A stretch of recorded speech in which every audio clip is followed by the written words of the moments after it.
नमस्कार फ्रेंड्स, मैं Lucy learning lab में आप सभी का स्वागत करती हूँ।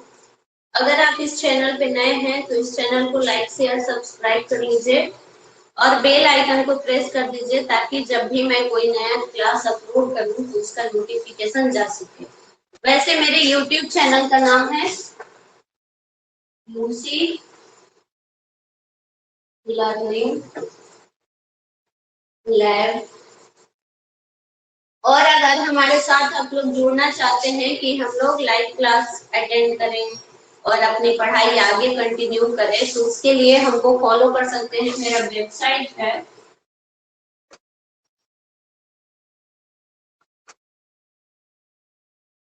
Lucy learning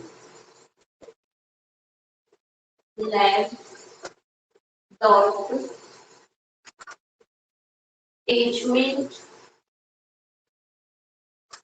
dot in. इस पे आप लोग हमें फॉलो कर सकते हैं। तो इसके पहले भी वीडियो में मैं बता चुकी हूँ कि इस चैनल पे हम लोग क्या क्या पढ़ते हैं। एक बार मैं फिर रिपीट करना चाहूंगी। 6 to 10 साइंस और मैथ, 11-12 का मैथ और सीडीपी यानी चाइल्ड डेवलपमेंट पेडागोजी। तो सीडीपी में 2-3 क्लास हुआ है, जिसको देखना है यूट्यूब पे वीडियो है उसको जाके देख सकता है। और लाइक शेयर सब्सक्राइब कर दीजिए ताकि जब भी मैं नया वीडियो अपलोड करूं तो आप लोगों के पास नोटिफिकेशन जा सके।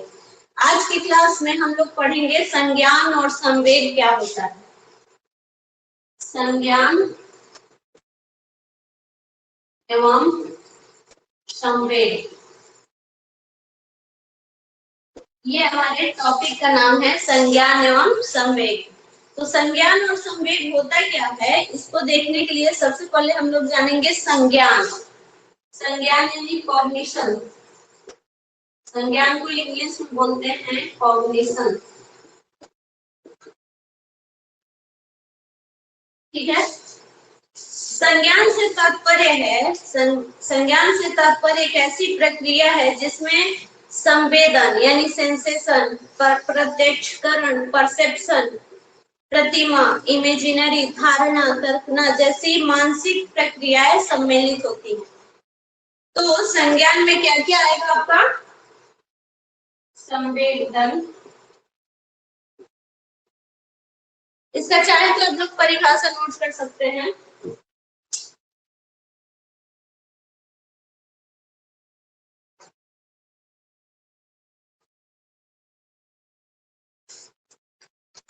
संज्ञान का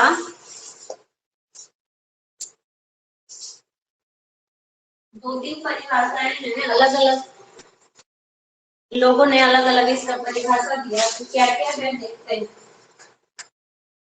संज्ञान से तात्पर्य एक ऐसी प्रक्रिया से है, एक ऐसी प्रक्रिया से है। संज्ञान से तात्पर्य एक ऐसी प्रक्रिया से है जिसमें संवेदन, प्रत्यक्षण,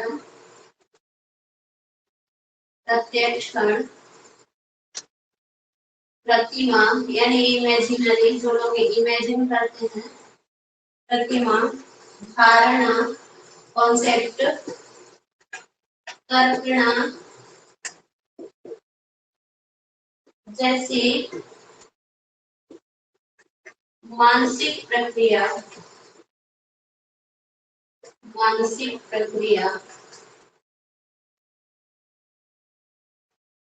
सम्मिलित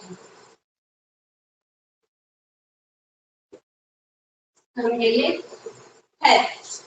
ये हमारा हुआ है शॉर्ट में संज्ञान का परिभाषा।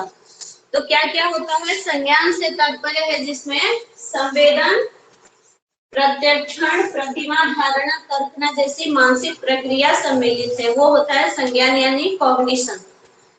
संज्ञान से तात्पर्य ये भी होता है कि संवेदी सूचनाओं को ग्रहण करके उसका रूपांतरण, विस्तरण, संग्रहण, पुनर्लाभ और समुचित उसका प्रयोग किया जाता है, वो संज्ञान कहलाता है। संज्ञानात्मक विकास से तात्पर्य क्या है? तो संज्ञान तो हम लोग समझ गए कि संज्ञान का मतलब क्या हुआ। अब संज्ञानात्मक विकास, संज्ञान जो है इसका माने हम लोग जान गए। अब बात आती है संज्ञानात्मक विकास की। तो संज्ञानात्मक विकास से तात्पर्य है कि बालकों में किसी संवेदी सूचनाओं को ग्रहण करके उसके ऊपर चिंतन करने या क्रमिक रूप से इस लायक बना देने से होता है, जिसका प्रयोग विभिन्न परिस्थितियों में तरह तरह की समस्याओं का समाधान करने के लिए वो कर सके। मैंने उसका मानसिक प्रक्रिया जो होगा, जैसे मान लीजिए कोई संवेदना का होगा, कहीं कुछ घटना घट गया, उस समय उस बच्चे को परिस्थिति के हिसाब से वो अपने आप को कैसे ढालता है, कैसे उस माहौल के लिए तैयार करता है, उससे तत्पर होता है संज्ञान का। संज्ञानात्मक विकास के 3 सिद्धांत महत्वपूर्ण हैं। तो किसके ये सिद्धांत है, ये हम लोग देखेंगे।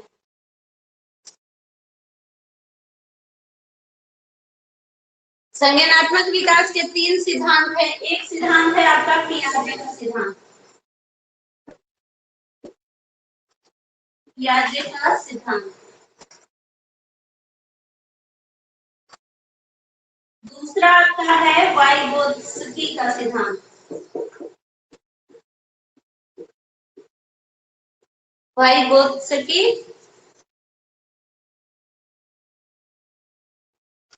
का सिद्धांत। तीसरा है आपका ब्रूनर का सिद्धांत।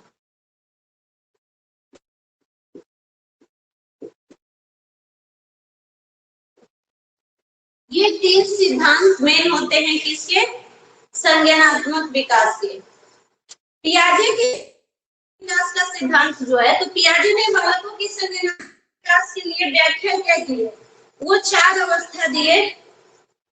4 अवस्था क्या क्या दिए? एक, जब पियाजे का सिद्धांत पढ़ेंगे तब हम लोग इसमें डीपली डिस्कस करेंगे। अभी फिलहाल हम लोग जान ले कि 4 अवस्था संज्ञानात्मक विकास का पियाजे ने क्या क्या दिए। एक दिए संवेदी पेशीय अवस्था यानी सेंसरी मोटर स्टेज। दूसरा,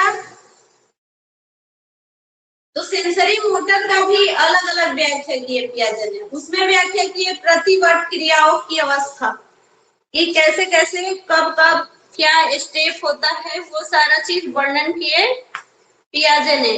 और क्या उसका एज वाइज अवस्था है, ये सारा कुछ हम लोग कब पढ़ेंगे? जब पियाजे का सिद्धांत पढ़ेंगे तब। तो पहला अवस्था दिए वो सेंसरी मोटर, संवेदी क्या होगा? संवेदी पेशीय अवस्था, सेंसरी मोटर स्टेज। दूसरा वो दिए pre operational stage, pre operational stage यानी प्राप्त संक्रियात्मक अवस्था। तीसरा वो दिए, तीसरा क्या दिए बताइए आप लोग कमेंट सेक्शन में? Concrete operational. और चौथा दिए फॉर्मल ऑपरेशनल। ये 4 सिद्धांत कौन दिया? संज्ञानात्मक सिद्धांत की अवस्था 4 स्टेज बताए पियाजे। पियाजे और वाइगोत्स्की का सिद्धांत जब हम लोग पढ़ेंगे तब उसमें डीपली पढ़ेंगे कि सेंसरी मोटर में क्या होता है, प्री ऑपरेशनल में क्या होता है, और कॉन्क्रीट में क्या होता है, फॉर्मल में क्या होता है। ठीक है, उसके बाद हम लोग बात करते हैं किनका?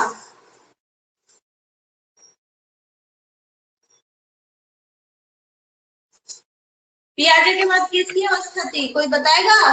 कमेंट सेक्शन में लिख के आप लोग बताइए। तो ब्रूनर का संज्ञानात्मक अवस्था कौन? इसके बाद पियाजे के बाद ब्रूनर का संज्ञानात्मक अवस्था। तो ब्रूनर क्या कहते हैं? ब्रूनर अपने संज्ञानात्मक अवस्था में 2 प्रश्न के उत्तर खोजने का प्रयास किए। क्या क्या किए? तो पहला कि शिशु किस ढंग से अपनी अनुभूतियां यानी अपनी एक्सपीरियंस को मानसिक रूप से बताते हैं। ब्रूनर इस बात पे जोर दिए, ये चीज का उत्तर खोजना शुरू किए कि बच्चा जो है वो अपनी एक्सपीरियंसेस को कैसे बताता है, अब बच्चा रो रहा है, उसको भूख लगी है, तो वो क्या एक्टिविटी करके बताएगा जिससे माँ को पता चलेगा कि बच्चे को भूख लगी है। शैशवावस्था या बाल्यावस्था के बालकों का मानसिक चिंतन कैसा होता है? अब हम लोग है ना मानसिक चिंतन करते हैं, तो उसी तरह से बच्चे भी मानसिक चिंतन करते होंगे। तो शैशवावस्था और बाल्यावस्था में बच्चे कैसा मानसिक चिंतन करते हैं, इसकी खोज करने की कोशिश, इसका उत्तर ढूंढने का कोशिश किसने किया? तो ब्रूनर ने। ब्रूनर के संज्ञानात्मक सिद्धांत में ये बात आती है कि बच्चे का मानसिक चिंतन कैसा है और वो अपना एक्सपीरियंसेस कैसे शेयर करते हैं। तो शिशु ने अपनी अनुभूतियों को मानसिक रूप से 3 तरीके से व्यक्त किया। कौन कौन सा तरीका था? एक था संक्रियता, इनएक्टिव, दूसरा दृश्य प्रतिमा यानी आइकॉनिक, और तीसरा सांकेतिक, सिंबॉलिक, माने कुछ संकेत देकर। तो संक्रियता एक ऐसा तरीका था जिसमें शिशु अपनी अनुभूतियों को क्रिया द्वारा व्यक्त करता था। उदाहरण के लिए जैसे दूध का बोतल देकर शिशु द्वारा मुंह चलाना, हाथ पैर पटकना। जैसे ही आप लोग दूध की बोतल ले जाइएगा, चाहे माँ हो चाहे घर का कोई भी मेंबर हो, अगर बच्चे को भूख लगा हो और दूध की बोतल लेके वो माँ जाती है, तो बच्चे क्या करते हैं? या तो मुंह चलाना शुरू करेंगे, या हंसना शुरू करेंगे, या हाथ पैर पटकना शुरू करेंगे। क्यों? क्योंकि वो अपनी अभिव्यक्ति को वर्णन कर रहे हैं, अभिव्यक्ति की इच्छा हो रही है उनमें कि उन्हें दूध पीने की इच्छा है। तो ये वो खोज के। दूसरा था दृश्य प्रतिमा विधि, यानी आइकॉनिक मोड में बालक अपने मन की कुछ दृश्य प्रतिमाएं बनाकर अपनी अनुभूतियों को व्यक्त करता है। सिंबॉलिक मेथड में क्या था? तो बालक भाषा के व्यवहार द्वारा अपनी अनुभूतियों को अभिव्यक्त करता है। तो ब्रूनर ने ये 3 संप्रदाय को एक क्रम में रखा। क्या? तो जन्म से 18 महीने तक, जन्म से लेकर करीब 18 महीने तक क्या होते हैं बच्चे? इनएक्टिव की प्राधान्यता में देखी गई, यानी वो सिर्फ हाथ पैर पटकेंगे, अपना मुंह चलाएंगे, हंसेंगे जब कुछ उनको करने की इच्छा होगी, दूध पीने की इच्छा होगी, भूख लगी होगी तब। उसके बाद 1.5 से 2 वर्ष की उम्र में वो दृश्य प्रतिमा की प्रधानता दिए। कौन? ब्रूनर ने। उसके बाद करीब 7 वर्ष की उम्र तक सांकेतिक धारणा का प्रधानता दिए कि वो संकेत द्वारा, सिंबल द्वारा बताएगा कि क्या है क्या चीज नहीं। अब बात आती है कि ब्रूनर भी अवस्था की संज्ञानात्मक सिद्धांत अवस्था का खोज किए, पियाजे भी खोज किए। तो इन दोनों में अंतर क्या था? तो अंतर की जब हम लोग बात करेंगे तो हम लोग को समझ में आएगा कि दोनों ने क्या किया। तो ब्रूनर ने भी पियाजे के समान ही संज्ञानात्मक विकास का खोज किया। एक ही क्रम प्रक्रिया माना जाता है। बालकों में चिंतन प्रतिमा के को महत्वपूर्ण माना जाता है। चिंतन और सेंसरी मोटर में और फॉर्मल प्री ऑपरेशनल में भी पियाजे ने यही खोज किया जो चीज ब्रूनर ने किया। तो ये लगभग सेम माना जाता है। ब्रूनर की व्याख्या को पियाजे के सिद्धांत के प्रथम 3 अवस्थाओं के समानांतर है। पियाजे का जो शुरू का 3 सिद्धांत है, सेंसरी मोटर, प्री ऑपरेशनल और कंक्रीट, ये 3 जो है वो ब्रूनर के समान है, ब्रूनर के खोज के समान है। परंतु ब्रूनर ने संज्ञानात्मक विकास में भाषा को पियाजे की तुलना में अधिक महत्वपूर्ण बताया। पियाजे जो थे वो भाषा को कम अहमियत दिए और ब्रूनर उसको अधिक महत्वपूर्ण बताए कि भाषा जो है वो बच्चों के लिए ज्यादा अहमियत होता है, ज्यादा अहम होता है।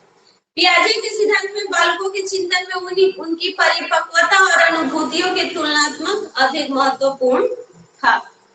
ये भाषा को महत्व दिए और वो परिपक्वता और अनुभूति को महत्व दिए। कौन? पियाजे। अब वाइगोत्स्की का कॉग्निटिव डेवलपमेंट क्या था, तो उस पे हम लोग थोड़ी सी चर्चा कर लेते हैं। तो वाइगोत्स्की ने बच्चों के संज्ञानात्मक विकास में सामाजिक कारक और भाषा को महत्वपूर्ण बताया। किसको? सामाजिक कारक और भाषा को महत्वपूर्ण बताया। सामाजिक कारक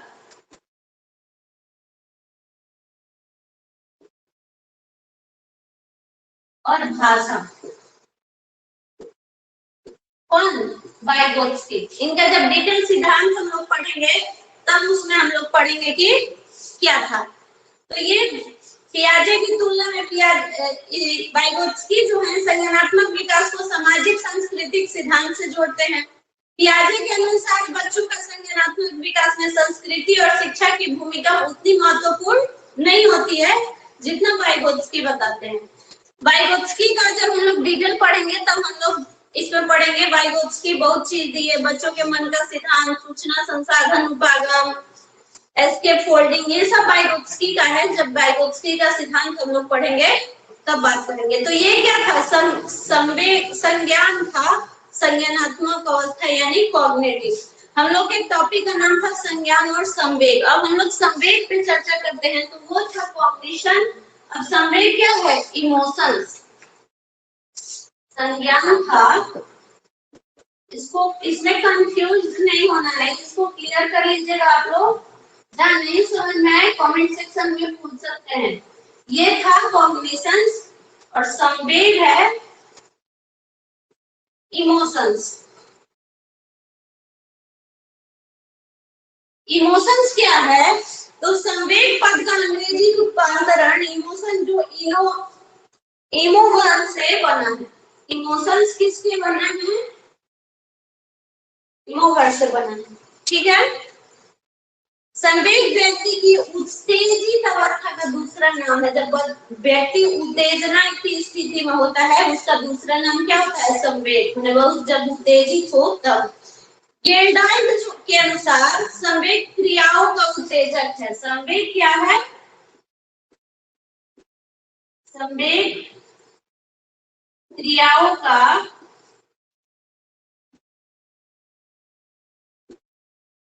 उत्तेजक है। संवेग क्रियाओं का उत्तेजक है किसके अनुसार, गेल्डाइड के अनुसार। इंग्लिश के अनुसार संवेग जो है एक जटिल भाव की अवस्था होती है जिसमें कुछ खास शारीरिक और ग्रंथीय क्रियाएं होती है। संवेग किसके अनुसार, इंग्लिश के अनुसार एक जटिल भाव है, जटिल भाव की अवस्था है जहां क्या होता है, तो कुछ खास शारीरिक एक्टिविटी भी होगी और ग्रंथीय एक्टिविटी भी होगी। बेनार्ड बर्न और कैटोविच के अनुसार संवेग से तात्पर्य एक ऐसी आत्मनिष्ठ भाव की अवस्था से होता है जिसमें कुछ शारीरिक उत्तेजना पैदा होती है। मान लीजिए जब कभी आदमी गुस्से में हो तो उत्तेजित हो जाता है, खुशी में हो तब भी उत्तेजित होता है। तो इसमें कुछ खास व्यवहार होते हैं। तो क्या क्या होते हैं इसको जरा हम लोग देख लें। तो मान लीजिए बालकों के प्रत्येक दिन अनुभव से या संवेगों से जिज्ञासा, स्नेह, अभी हम बताया कि जब आदमी गुस्से में रहेगा या उसके अंदर कुछ जानने की भी, या खुश रहेगा, हर्ष रहेगा, ये सब भी संवेग के ही लक्षण है। क्रोध रहेगा वो भी संवेग के उदाहरण है, भय रहेगा तब भी संवेग के उदाहरण है। तो उस समय भी आपकी शारीरिक और ग्रंथीय क्रियाएं होती रहती हैं। जब आदमी खुश रहता है तब भी होता है, जब दुखी रहता है तब भी होता है, जब क्रोध में रहता है तब भी होता है।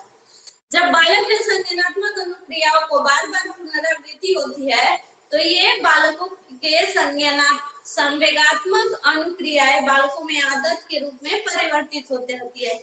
अब जिसको गुस्सा आने की आदत हो जाएगी वो बार बार एक ही चीज को करेगा तो वो हैबिट हो जाएगा।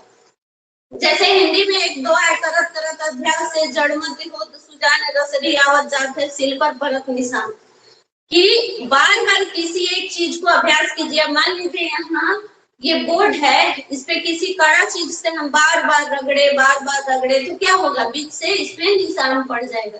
तो उसी तरह अगर हम गुस्सा करने की आदत डाल लें कि हम गुस्सा ही करेंगे तो गुस्सा करते करते हमको गुस्सा करने की आदत हो जाएगी। तो इसलिए कहा जाता है ना, अति सर्वत्र बढ़ जाए, तो ऐसा नहीं करना। उसी तरह से बालकों के जीवन के प्रति दृष्टिकोण जो है वो संवेगों से भी प्रभावित होता है। जब संवेग बालक को क्रियाशील भी बनाते हैं, संवेग से शारीरिक परिवर्तन भी होते हैं। बालकों के संवेग वश जिस वातावरण में रहता है इसके मनोवैज्ञानिक वातावरण को भी प्रभावित करता है, जो बदले में बालक के व्यवहार को भी प्रभावित करता है। जब हम लोग बाल विकास के सिद्धांत पढ़ रहे थे उसमें भी हमने बताया था कि जिस वातावरण में बालक रहेगा उसका असर उसके ऊपर पड़ेगा ही पड़ेगा। संवेगात्मक विकास के विशेषता क्या है इमोशंस डेवलपमेंट के? तो संवेगात्मक विकास एक क्रम में होता है। ये चीज नोट डाउन आप लोग कर लीजिएगा। वैसे तो मैं पीडीएफ दूंगी कि संवेगात्मक विकास जो है वो एक क्रम में होता है। संवेगात्मक विकास साधारण से जटिल की ओर होता है। ये खास खास पॉइंट है, सीटेट में आप लोग को पूछ सकता है। संवेगात्मक विकास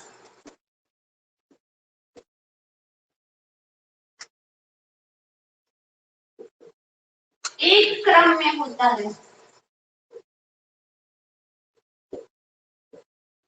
होता है।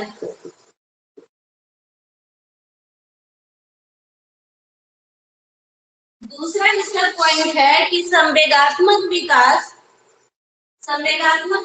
किससे साधारण से जटिल की ओर होता है, साधारण से जटिल होता है। ठीक है। तीसरा इसका पॉइंट है कि इससे परिपक्वता के अनुभव से का अनुभव वृद्धि से आती है। परिपक्वता का अनुभव वृद्धि से आती है। प्रशिक्षण द्वारा संवेगों का परिमार्जन किया जा सकता है और संवेगात्मक विकास और मानव व्यवहार एक दूसरे से क्या है, संबंधित है, यानी सह संबंध है। उसी तरह से बालकों में संवेगों की विशेषताएं क्या क्या होती हैं? तो बालकों के संवेग तीव्र होते हैं, बालकों के संवेग संवेग क्षणिक होते हैं, यानी कुछ देर के लिए होते हैं। बालकों का गुस्सा कुछ देर के लिए होगा, कुछ देर बाद वो भूल जाएगा, गुस्सा शांत हो जाएगा। लेकिन बड़ों का अगर हो जाएगा तो वो खतरनाक है। उसी तरह से बालकों के संवेगात्मक अनुभूतियां बार बार अभिव्यक्त होती है। बालकों के संवेगों की शक्ति परिवर्तन होते रहती है। बालकों के संवेग उनके व्यवहारों के लक्षणों द्वारा आसानी से पहचानी जा सकती है। यानी बच्चा जब जैसा व्यवहार करेगा उससे आप समझ सकते हैं कि वो खुश है कि दुखी है कि गुस्से में है कि क्या है, तो उसके व्यवहार के द्वारा पता चलता है। तो ये था क्या, संवेग। इसके पहले हम लोग क्या पढ़े थे, संज्ञान। तो संज्ञान और संवेग क्या था इसका डिस्कस हम लोग कर लिए। संवेग का विकास कब कब होता है? तो बर्थ में उत्तेजना होगा, 3 मंथ में उत्तेजना का ही 2 पार्ट्स हो जाता है, डिस्ट्रेस और डिलाइट। 6 मंथ में डिस्ट्रेस और डिलाइट आ जाएगा तो चेंज होकर आएगा किसमें, एक्साइटमेंट में। वो फियर, डिसर्ट, एंगर सब हो जाएगा। फिर 1 ईयर में वो एडल्ट होगा तो उसको एफेक्शंस होगा, एक्साइटमेंट रहेगा। 1 से 2 साल में एक्साइटमेंट, एंजर, जलसी स्वभाव का एडल्ट, चिल्ड्रन ऑफ एफेक्शन सब कुछ होगा। 2 साल में एक्साइटमेंट तो रहेगा ही, उसके अलावा खुशी, गुस्सा, एफेक्शन फॉर एडल्ट, ये सारा कुछ रहता है। अति संवेगात्मक के कारण है क्या क्या, शारीरिक कारण भी है उसके। शरीर में विकास परिवर्तन होगा, थकान महसूस होगा, दुर्बल स्वास्थ्य होगा। उसके बाद मनोवैज्ञानिक कारण भी है। मनोवैज्ञानिक कारण में क्या, समान आयु के बालकों में जिन बालकों की बुद्धि कम होती है उन्हें संवेगात्मक नियंत्रण कम मात्रा में होता है। वातावरण संबंधी कारण भी होंगे, अभी इसके पहले बताए थे। अगर बच्चे के माता पिता आपस में झगड़ेंगे तो बच्चा भी झगड़ालू ही बनेगा।